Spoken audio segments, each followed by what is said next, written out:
Assalamualaikum, saya Muhammad Rizky Akbar Reformasi, NIM 1122064.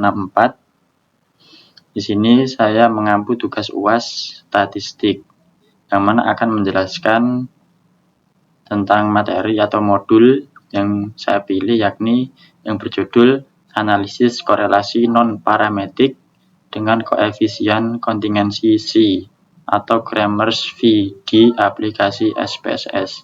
Sebelum kita memulai atau membuka aplikasi SPSS, kita harus mengetahui apa itu korelasi koefisien kontingensi C atau Cramer's V.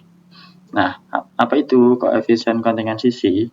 Koefisien C atau Cramer's V digunakan untuk mengetahui hubungan antara dua variabel nominal. Contohnya, hubungan antara jenis pekerjaan dan jenis konsumsi. Terus disebut juga uji korelasi non-parametrik karena tidak perlu data yang normal atau berdistribusi khusus. Yang kedua, kapan koefisiensi digunakan?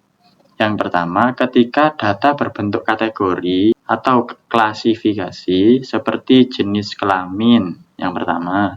Yang kedua, status pernikahan. Dan yang ketiga, hobi. Terus, berikutnya, tidak cocok untuk data numerik. Data numerik itu seperti apa? Seperti tinggi badan. Terus, yang kedua, contohnya berat badan. Itu. Nah, kemudian di sini, setelah kita mengenal apa itu kontingensi, kita akan menuju ke aplikasi SPSS untuk melakukan langkah-langkah di aplikasi tersebut. Pertama, kita buka aplikasinya. Kemudian di sini kita ada dua variabel. Kita klik variabel view. Kemudian misalkan kita ambil contoh olahraga dengan profesi. Di sini kita klik dan isikan olahraga. Misalkan olahraga. Nah, kita enter. Ini ada muncul sampai dengan kolom-kolomnya. Yang kedua, di sini langsung saja kita klik profesi. Sudah, kita enter. Dan kemudian untuk desimal di sini kita nolkan saja, dan ini juga harus sama 0 saja. Nah, ketika di sini sudah selesai, ada dua variabel, kemudian kita menuju ke data view. Nah, di sini berhubung tadi saya sudah menganalisis, kita tinggal klik atau seret saja di Ctrl V. Sini bisa contoh dari mulai nomor 1 hingga nomor 20. Setelah itu, apa yang langkah selanjutnya? Setelah mengisi antara variabel view dengan data view, langkah selanjutnya kita di atas, di kolom atas, ini ada beberapa pilihan. Yang pertama file edit, view, data transfer, dan analyze sampai dengan help. Nah, kita klik yang analyze untuk menganalisis. Nah, ini kan ada banyak pilihan analyze. Kita dari sekian banyak ini, kita pilih kolom nomor 2 dari atas. Ini descriptive statistik. Kemudian kita pilih yang crop steps. Kita klik. Kemudian di sini ada dua opsi. Yang pertama olahraga tadi, variabel A. Yang kedua profesi, variabel B. Nah, di sini kita arahkan atau pindahkan ke rows yang atas dan profesi ke kolom. Caranya kita klik di sini, kemudian kita klik di sini. Otomatis akan pindah ke rows. Dan begitu pula yang kedua, profesi kita klik di sini. Nah, sampai warna kuning. Kemudian kita pindahkan, tadi kan klik yang atas, sekarang klik yang bawah. Nah, setelah itu apa langkah selanjutnya? Langkah selanjutnya yakni dengan mengeklik statistik untuk mengetahui statistiknya. Nah, setelah itu apa yang harus disentang di sini? Karena tadi ada C square-nya juga. kita klik yang di sini, chi-square, contingency coefficient, P dan Kramers V. Nah, ini karena kita tadi ingin mengetahui atau menganalisis Kramers V, contingency C tadi atau Kramers V. Kita klik juga, lalu klik continue. Kemudian kita ke cell, klik cell. Lalu kita di sini observe ya. Observe dengan expected. Kita checklist. Kita klik, kemudian kita continuous. Sudah sampai di sini. Kita klik. Jadi kayak gini, ini statistik yang di checklist ada 3, chi-square, contingency coefficient sampai dengan P dan Kramers V. Kemudian yang sel tadi observe dengan expected saja dan round cell counts. Kita kemudian langsung pencet OK saja. Nah, secara otomatis data atau yang sudah kita masukkan tadi antara variabel A dengan variabel B itu akan muncul di SPSS ini. Aplikasi ini otomatis dan mudah. Nah, kemudian setelah mengetahui ini, apa yang langkah-langkah selanjutnya kita harus menjelaskan. Nah, di sini saya akan menjelaskan sedikit tentang hasil dari atau kesimpulan dari variabel atau contingency C tadi atau Kramers V tadi. Hasilnya itu seperti apa. Jadi yang sudah dianalisis tadi, karena saya menampilkan 2 variabel ya, yang pertama tentang olahraga dan juga profesi. Dari data, jumlah data cache processing summary, total data yang dianalisis itu ada 20 orang tadi di sini.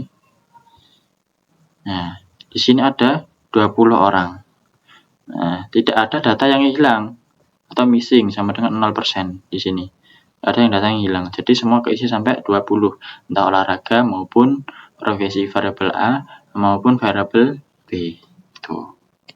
Kemudian yang kedua. Yang kedua, tabel cross tab atau tabel silang antara profesi dan olahraga. Tabel ini menunjukkan profesi, ini profesi. Profesi 1 itu sama dengan 3 orang memilih olahraga 1, 7 orang memilih olahraga 2. Ya. Olahraga 2, profesi untuk profesi.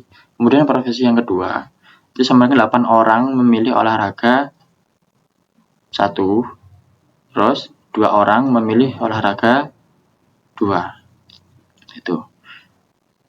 Tabel ini juga menunjukkan expected count, yaitu jumlah yang seharusnya muncul jika tidak ada hubungan antara profesi dan olahraga. Itu. Yang ketiga, uji chi-square test. Jadi statistik di sini, ini ada nilainya. Tadi nilainya, nah ini, persen chi-square itu 5051. Nah, maknanya apa dari persen chi-square ini? Persen chi-square ini adalah nilai uji statistiknya di sini. Kemudian di DF atau derajat bebas, DF derajat bebas ini kan 1. Kenapa kok ditulis 1? Karena hanya 2 kategori profesi dan 2 kategori olahraga, makanya ditulis 1. Kemudian assume. Di sini assume mana nih? Di SimSig 2 site. Itu ditulis 0,0 nih. SimSig 2 site. 025 atau 0,025 sama saja.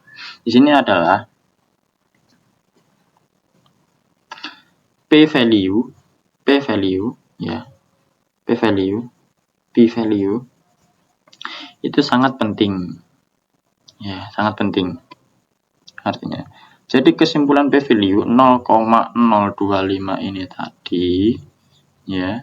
Jadi approximate ini 0,025 itu karena 0,025 kurang dari 0,5. 0,5.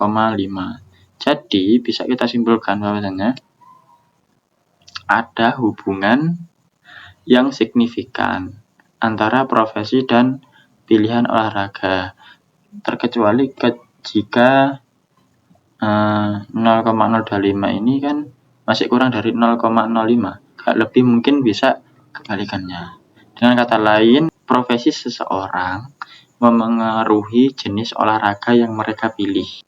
Jadi kesimpulan yang saya bisa ambil dari kontingensi atau data yang saya pilih ini itu berdasarkan hasil analisis C-square-nya diperoleh nilai signifikan sebesar 0,025 karena nilai ini lebih kecil dari 0,05. Maka dapat disimpulkan bahwa terdapat hubungan yang signifikan antara profesi dengan jenis olahraga yang dipilih. Artinya, profesi seseorang berpengaruh terhadap kecenderungan pilihan olahraganya. Begitu.